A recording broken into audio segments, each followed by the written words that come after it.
अगस्त ऋषि के बारे में हाँ एक सीढ़ी में बाबा ने बताया, अगस्त ऋषि ने ज्ञान सागर का सारा मीठा पानी पंप कर लिया और चिड़िया सब उसको खा लिया। फिर वो सागर कैसे सुना? चिड़ियों ने ज्ञान सागर को हप्प नहीं किया। अरे चिड़िया तो एक चोंच लिया, फिर जमीन में डाला, फिर लिया, फिर जमीन में डाला। तो चिड़िया ज्ञान सागर को हप्प कर सकती है? अगस्त ऋषि। सुनो, चिड़िया ज्ञान सागर को हप्प कर सकती है? नहीं कर सकती। लेकिन अगस्त ऋषि को उन चिड़ियों के ऊपर रहम आ गया। अरे बेचारी कितनी मेहनत करती है, क्या एक एक बूंद सागर में से गुस्सा आ गया ना चिड़ियों को, तो एक एक बूंद सागर में से लेकर के फिर जमीन पे डालती है, फिर सागर में लेकर के जमीन पे डालती है। इनको तो बहुत लंबा टाइम लग जाएगा। तो उनके ऊपर जब रहम आ गया तो अगस्त ऋषि ने सारा सागर लेकर के पी लिया, क्योंकि उन चिड़ियों के अंडी बच्चे वो सागर बार बार बहा ले जाता था।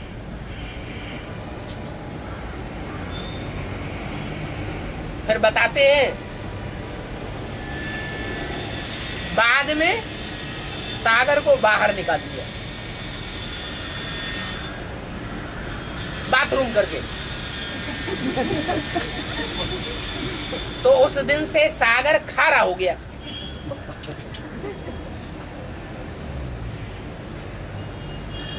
अब ये सब बातें हैं कहाँ की? है कहाँ की यादगार है? संगम युग की यादगार है। और खास करके वो बातें जो मुरली में बोली गई हैं। अब यहाँ चिड़ियाएं कौन है?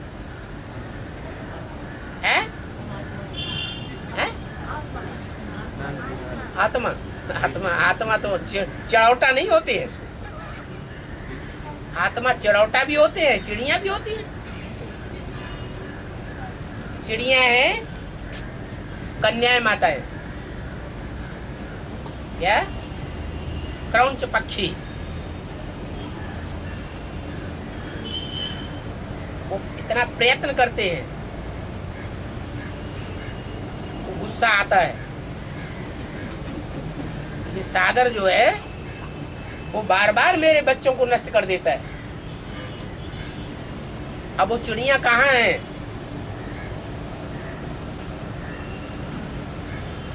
अरे ब्राह्मणों की दुनिया में वो चिड़िया कहाँ हैं जिनके बच्चों को सागर बार बार बहा ले जाता है? वो बेसिक में बैठी हुई है क्रौंच पक्षी। करो चा, चा माने और, करो माने करो, करो माने करूं, चा माने और। अरे और क्या करूं? ये तो बार बार मेरे बच्चों को बहा ले जाता है। हम अंडी बच्चे तैयार करते हैं और ये बार बार बहा ले जाता है। कहाँ बहा ले जाता है? एडवांस में आ जाते हैं बच्चे, तो उनको गुस्सा आ जाता है। तो छोटा छोटा प्रयत्न करती रहती है सागर को सुखाने का। अब बूंद बूंद करके कहीं सागर सूखेगा क्या? जो छोटा मोटा प्रयत्न करते हैं उससे सागर तो सूखने वाला नहीं। तो अगस्त ऋषि को रहम आ जाता है इसके ऊपर, उन क्रौंच पक्षियों के ऊपर जिनके अंदर ये भाव भरा हुआ। अरे अब मैं क्या करूं? करूं क्या करूं तो क्या करूं? तो सारा सागर जो है वो खुद पी जाते हैं। पहले सागर मीठा था, क्या बोली में आता है ना, सागर मीठा भी और सागर खारा भी। क्या सतयुग त्रेता में सागर नहीं होता है? होता, खारा होता है या मीठा होता है? मीठा होता है। तो मीठे सागर को उन्होंने सारा पी लिया। क्या मतलब हुआ? कौन ऐसी आत्मा है जो ज्ञान सागर को सारा ही हप कर लेती है? कोई है या नहीं है? कौन है?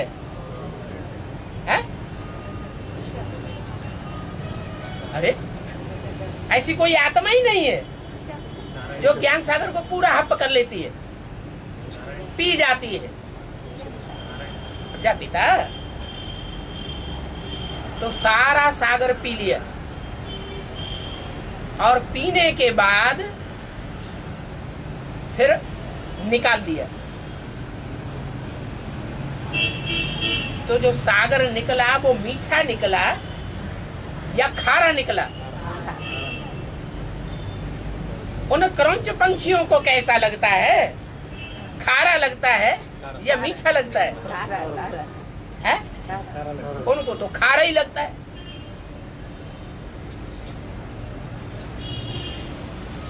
कथाएं बना दी। फरुखाबादी नमकीन वैसे ही बहुत ज्यादा खारा है, बहुत प्रसिद्ध है। और